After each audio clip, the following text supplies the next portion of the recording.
kita mengucapkan selamat Natal, nggak mau.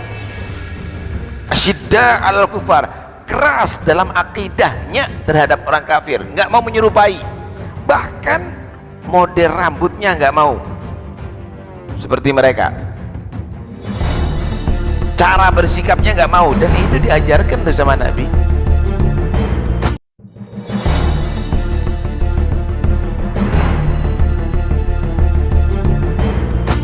Kita mengucapkan selamat Natal, nggak mau. Asyidda al kufar, keras dalam akidahnya terhadap orang kafir, nggak mau menyerupai, bahkan model rambutnya nggak mau seperti mereka, cara bersikapnya nggak mau, dan itu diajarkan tuh sama Nabi. Kemudian bagaimana yang bersama Nabi sifatnya? Tarahum ruk'an sujada, kamu menyaksikan mereka itu banyak rukuk, banyak sujud, ahli sholat, Pak. Orang yang bersama Nabi itu, orang Islam itu ahli sholat. Dulu haram mengucapkan selamat Natal, sekarang nggak apa-apa. Bawa dalil lagi.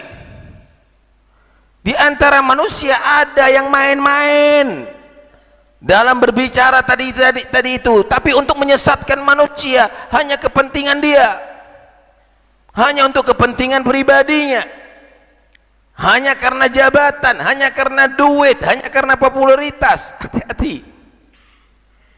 Itu pun bi ghairi ilmin,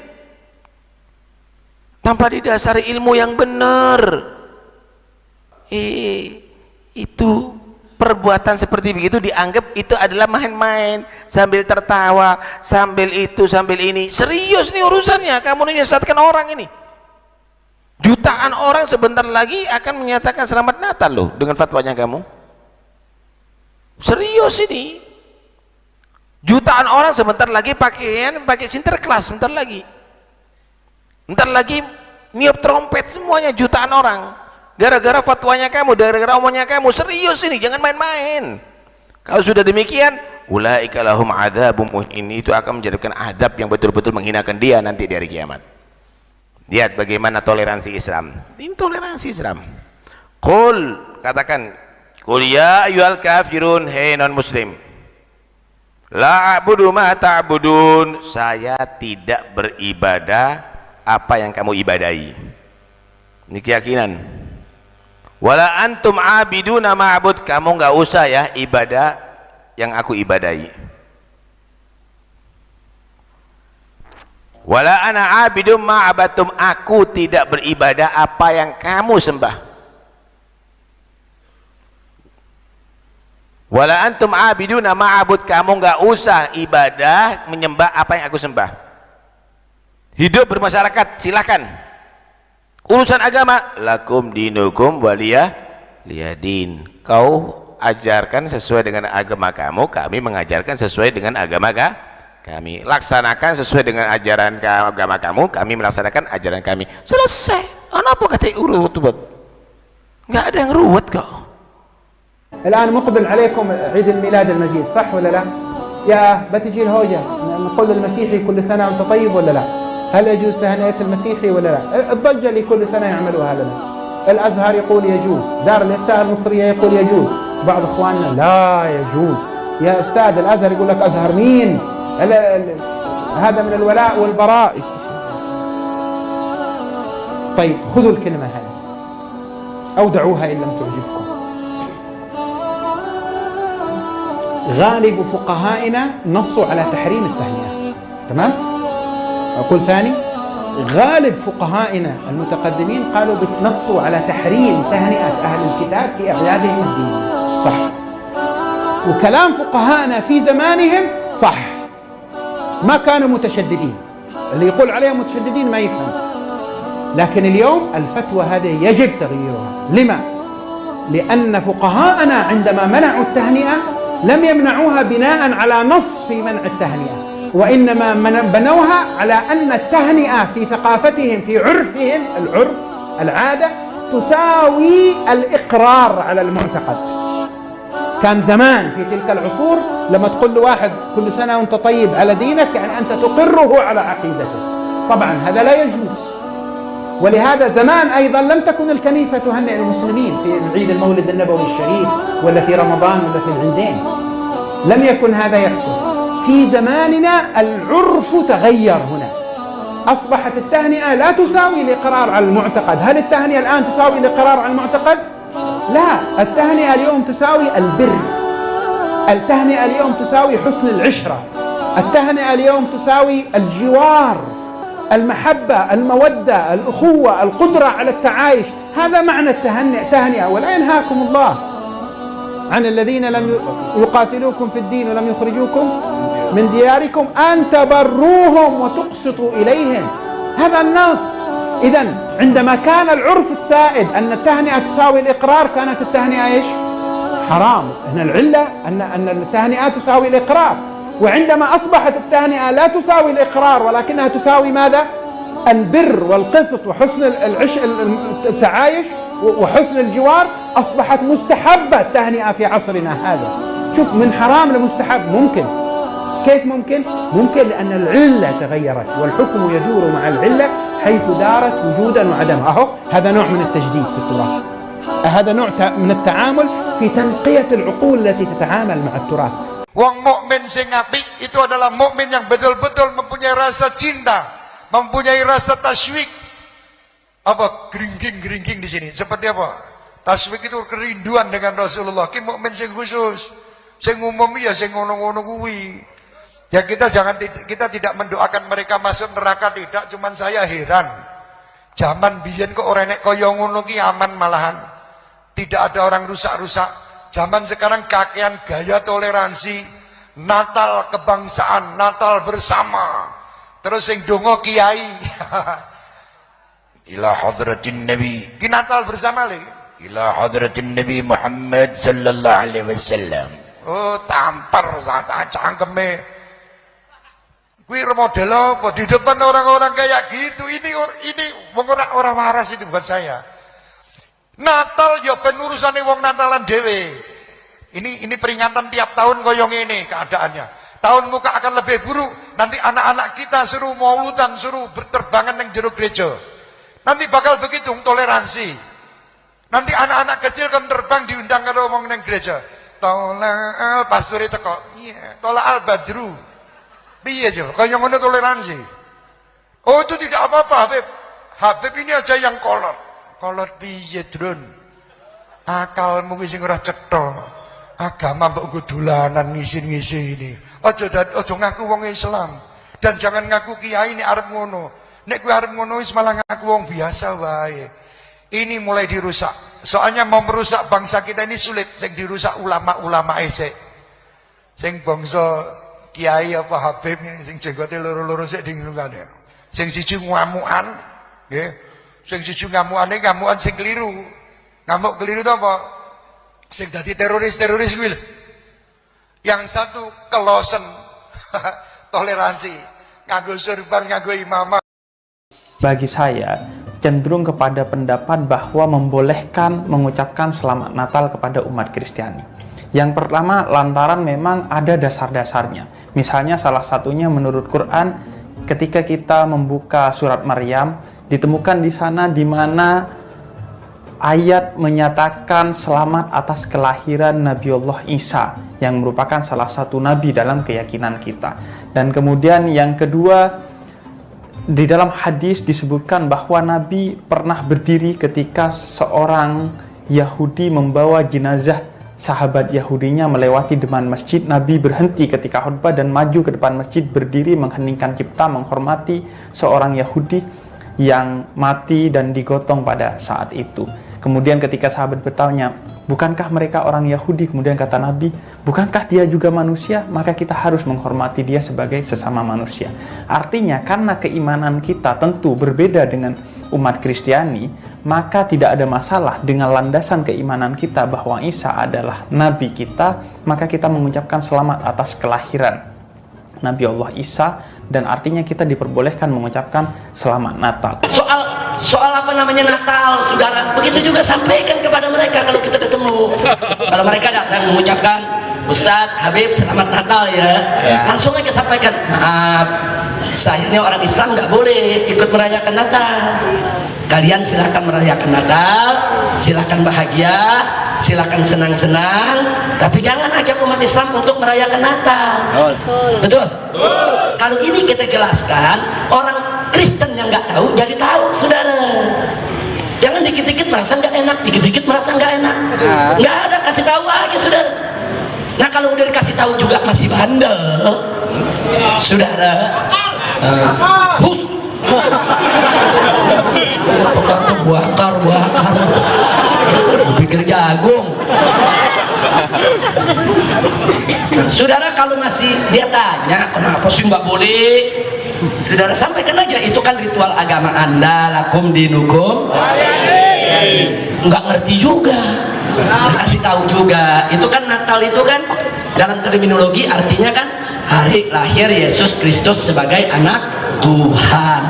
Jadi kalau Anda mengucapkan selamat Natal kepada saya, berarti selamat hari lahir Yesus Kristus sebagai anak Tuhan. Itu yang saya tidak boleh jawab. Nggak boleh saya benarkan akidah tersebut. Maafkan aku saudaraku Nasrani, aku tidak bisa mengucapkan selamat Natal. Karena orang yang mengucapkan selamat Natal, maka dia sudah mengakui tiga. Yang pertama, mengakui bahwa Isa anak Tuhan. Masalah tentang katanya mengakui anak Tuhan begini, yang jelas siapapun Isa itu dalam Islam tuh juga termasuk the big five, 5 nabi besar. Itu ulul azmi.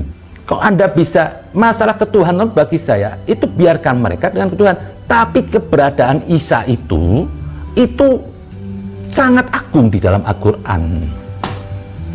Anda tidak perlulah perdebatkan masalah Tuhan atau tidak. Kalau melihat pun juga Nabi Muhammad pun juga kita bisa berkatakan representasi Tuhan di alam materi di dunia. Kita tidak bisa pisahkan antara Muhammad dan Allah. Karena dalam Al-Quran itu dikatakan atiullah wa atiur rasul. Tidak ada jarak.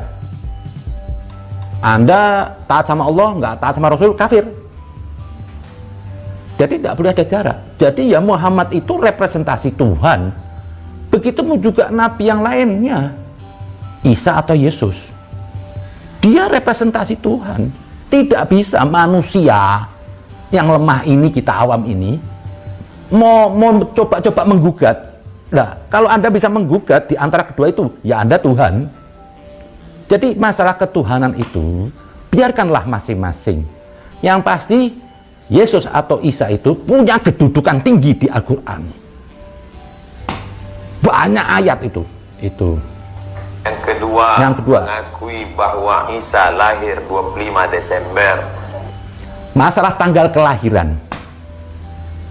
Masalah tanggal kelahiran tuh gak penting itu tanggal diributkan. Tanggal itu bisa mulia, bisa agung. Ada siapa? Ada orang mulia di dalamnya. Perbedaan tanggal mau 25 Desember atau 8 Januari itu nggak penting. Yang penting apa? Di dalam itu ada siapa? Ada Ruhullah, ada Kalimatullah, ada Yesus, ada Isa. Nggak usah diributkan. Maulud Nabi aja juga beda. Ada yang mengatakan kelahiran Nabi 12 Rabiul Awal, ada 17 Rabiul Awal. Jadi nggak perlu diperdebatkan perbedaan tanggal. Nggak penting itu tanggal. Yang jelas keberadaan Yesus atau Isa itu dalam Al-Quran itu agung. Kelahirannya dimuliakan Allah. Disuruh mengabarkan Allah di surat An-Maryam. Kenapa kita risih? Loh, Nasrani, Yahudi, Nasrani dan Islam itu satu rumpun Abrahamik, Samawi, dari Tuhan yang satu. Kenapa kok kita risih dengan dalil kata apa? Jangan menyerupai agama mereka. Loh, emang Nasrani bukan agama Tuhan?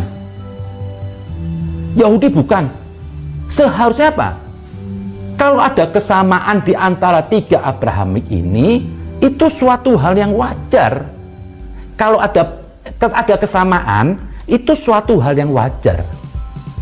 Kalau saling mendukung, itu suatu hal yang wajar. Karena dari Tuhan yang satu. Tapi kalau ada di antara tiga ini, ada perbedaan, itu suatu hal yang tidak wajar. Masa dari satu Tuhan kok beda-beda? Makanya di Al-Quran kelahiran Yesus itu diperingati, dibesarkan oleh Allah, kematian juga disuruh mengagungkan. Jadi Natal ini bukan hanya milik umat Nasrani, milik semua manusia yang bertuhan. Bentar lagi ada Natal ya? Iya, betul kan? Ya biarkan yang Natalan. Setiap warga negara berhak menjalankan ibadah sesuai dengan agama dan kepercayaan masing-masing. Tapi kalau sampai ada bos yang merintahkan karyawan muslim pakai pakaian Natal, laporkan polisi. Ya, ini banyak bos di sini nih. Laporkan pada polisi kalau sampai dia memaksa. Kenapa? Karena itu melanggar hak umat Islam menjalankan ibadah sesuai dengan agama dan kepercayaan masing-masing. Tidak boleh muslim dipaksa pakai pakaian non muslim, haram hukumnya menurut fatwa Majelis Ulama Indonesia. Jadi kalau ada muslim pakai pakaian Natal, hukumnya haram. Yang ngomong bukan saya loh ya, cek fatwa MUI. Tugasnya ulama kan mensosialisasikan fatwanya MUI. Jadi harus ngerti, jangan nanti kerja di mall, kerja di toko-toko Natalan kemudian pakai pakaian Natal. Jangan. Kalau yang punya toko ndak maksa, jenengan sukarela, wah tambah kuwi. Wedane pol. Yang punya toko sudah baik, oh kamu muslim ya, nggak ada paksaan. Oh terus ngomong demi toleransi saya akan pakai pakaian Natal, ngawur. Gak ada non muslim toleransi ikut sholat Jumat, ada enggak? ضوابط في حسن التعايش يجب أن تتأمل ويتفقه فيها. Sesungguhnya ada aturan-aturan yang mengatur di dalam toleransi yang perlu kita renungi dengan benar dan kita jalankan dengan ramuan yang tepat. ومجملها راجع إلى ما لا يمس القيم والمقررات في الشريعة المطهرة. Detail intinya toleransi itu umumnya kembali kepada sebuah pokok, yakni hal-hal yang selama itu tidak mengena dengan nilai-nilai agama Islam, tidak mengganggu nilai-nilai agama Islam, moral dan akhlak agama Islam, itu tidak diganggu oleh mereka, maka boleh aja kita bertoleransi dalam hal itu. كل ما يدخل تحت المعروف والبر والقسط المنصوص عليها في القرآن. Segala sesuatu yang tergabung masih dalam ruang lingkup kebaikan, kemudian juga keadilan dan perbuatan yang ma'ruf kepada semua makhluk itu diizinkan. وصاحبهما في الدنيا معروفا. Allah Ta'ala berfirman, bersahabatlah dan dampingilah kedua ibu bapakmu di dunia ini dengan hal yang ma'ruf. أن تبروهم وتقسطوا إليهم. Begitu juga dalam Al-Quran untuk berbuat berbuat baik kepada non-muslim dan berbuat adil. أما إذا اجتمعوا فأراد كل من أهل الأديان أن يدعو. Apabila misalkan ada di sebuah acara dimintakan setiap daripada pemuka agama berdoa, فما اتفق عليه أهل الأديان كلهم يمكن أن يدعى به من كل أحد منهم. yang disepakati oleh semua agama itu akan benarnya hal tersebut, maka boleh semua sama-sama berdoa akan hal itu. وذلك دعاء الله وحده لا شريك له. yakni semuanya hanya berdoa kepada Allah tanpa sekutu baginya. فإذا كان المسلم وغير المسلم يدعو الله وحده من دون أن يشرك به ومن دون أن يدعو شيئا غير الله تعالى فهذا مقبول منهم. Apabila muslim dan non muslim mereka sama-sama berdoa hanya kepada Allah Subhanahu wa taala tanpa mempersekutukan Allah dengan selainnya, maka ini bisa diterima, jelas itu. فإذا كان في الدعاء يدعي التثليث للإله تعالى أو يسأل غير الله تعالى فلا معنى أن يجتمعوا كلهم عليه، بل الذي يجمعهم ما اتفقوا عليه وما اختلفوا فيه فكل يدعو في مكانه وفي محله وفي منطقته لا ينكر عليه. أما أمامي يدعو به فيمس الواحد منا الآخر فلا يقبل ذلك. Artinya ketika seseorang dia berdoa dengan trinitas, di tengah-tengah umat Islam dan meminta kita mengaminkannya, maka ini tidak dibenarkan. Artinya dia mau berdoa silahkan, tapi di dalam halamannya sendiri, di tempatnya sendiri. Tetapi kita bersama-sama kita berdoa akan hal tersebut, ini tidak dibenarkan. أما الذي يسلم من أجل زواجنا ومن أجل مالنا أو أي مصلحة أخرى فالإسلام يقبل من كل من أراد الإسلام. Adapun yang masuk ke dalam agama Islam atas motivasi pernikahan, ingin menikah, maka kita menerima setiap orang yang masuk ke dalam agama Islam, apapun alasan mereka dia mau masuk Islam, maka itu harus kita terima. وقد أعطى النبي صلى الله عليه وسلم كثيرا من المال لغير المسلمين رجاء دخولهم في الإسلام. Bahkan Nabi Muhammad memberikan harta yang banyak kepada orang-orang non-muslim dengan harapan mereka masuk Islam. ولكن علينا واجب إذا جاء يسلم من أجل ذلك أن نلاحظه بعد الإسلام ليفهم حقيقة الإسلام وليقوم بحقه. Namun tugas kita untuk memperhatikan mereka setelah mereka masuk Islam. Apabila mereka masuk Islam yang atas tujuan dan dasar-dasar tersebut, setelah masuk Islam harus kita perhatikan mereka secara kontinu agar cahaya dan hakikat Islam meresap pada diri mereka.